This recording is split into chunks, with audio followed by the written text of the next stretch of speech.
aliens yet to be discovered will hear, and this is a moment to voice your expressions. And then we'll do some stargazing, and then the important thing is then we'll all be kind of marinated and ready to really connect through to Easy and share that with each other. So again, thank you for the privilege of tonight. And Ilana, best of all, thank you for Easy. There you go. And Aaron. Okay, yes. Takes two. Yes, right, takes two. I know, that's right. So yes, I'm Yvonne Cagle. I'm one of the NASA astronauts. I'm stationed at the Ames Research Center down in the Mountain View area.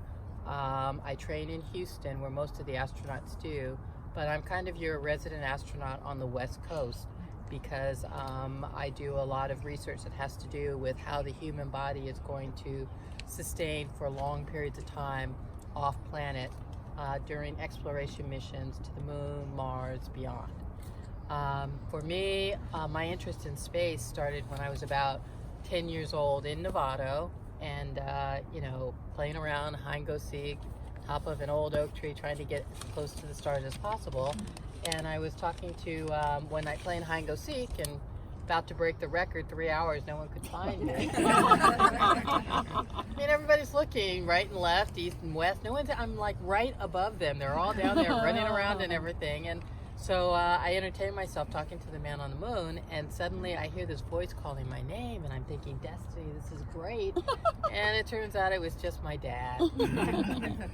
So I'm thinking, okay, I'm going to come down this time. This is the last time I'm listening. This better be good. And obviously it was. I went inside, and he's pointing silently to the, that grainy image from the old rabbit-eared TV and everything like that. And he doesn't say anything. He just points.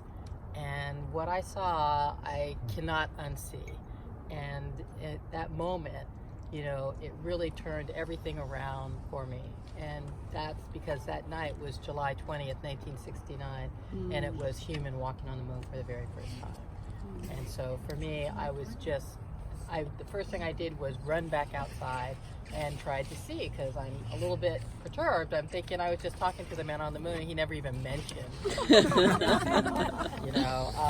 and couldn't see him. So then I ran back inside, and yep, he's still on the TV. So I ran back outside, and I must have done that for about 2 hours until I realized that the only thing cooler than actually being able to see the man on the moon is what I must look like to him, granted a crazy 10-year-old running in, what that image must look like. And one day I too wanted to see my footprint on the moon. But that was 1969, so there were a lot of things going on, and it was just a pipe dream. I went on to San Francisco State University for my undergrad in biochemistry. Go Gators! And yeah, woo, there we go, yeah!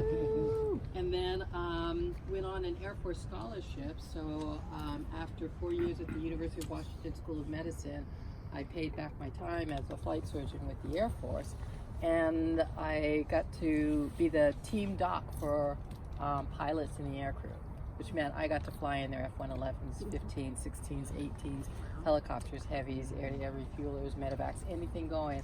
I could hop on board, log my hours, and monitor their condition and performance and optimize for it. But after a while, they didn't seem to go quite fast enough or quite high enough, and the only way in that day to get faster and higher was the space shuttle. So after being a flight doc in the Air Force and rising to the rank of colonel, over the course of 15 years, I applied to the astronaut program, and I was like, I don't care if they don't take people who look like me, I'm just going to at least be able to say I put my papers in. And fortunately, by that time, I had 15 years of experience, so I got picked up, and it's been a really exciting time just working with the NASA missions. My mission that I was assigned to was R2, a mission out of the Ames Research Center in Mountain View here. Unfortunately, it was a mission scheduled after Columbia. Columbia actually had our payloads and everything on it, and our pallet. And so after we lost our wonderful crew and the pallet itself, we retired the shuttle before we could reschedule that mission. So now the downside is that was sort of, waiting a missed opportunity in a sense.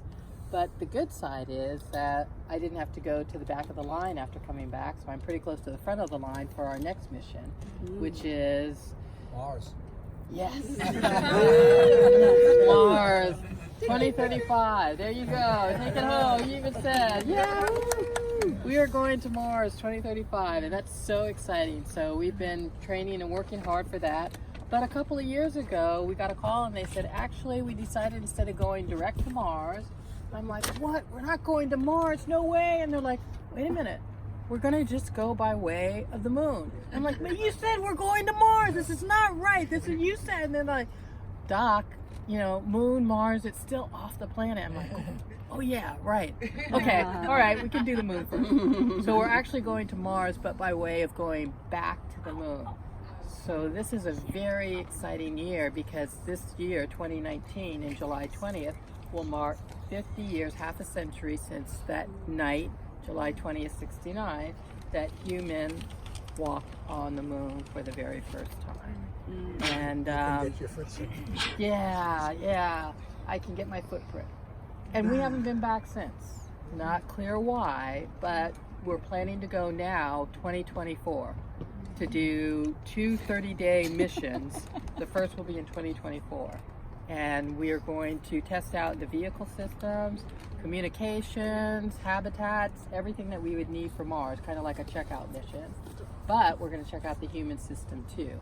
And that's why there's a good chance that I might have that opportunity to see the footprint on the moon, because I also have an invention that is a rapid restoration for the human body after injury or deconditioning. When you're in space without gravity, you very rapidly lose your muscle strength and you start to lose bone density. So that means your ability to exercise and perform starts to degrade. And we don't have the luxury of having an injury or a sprain in weeks to kind of get over it, because in as little as 6 days, an injured limb can decondition to the point where it's not even functional anymore.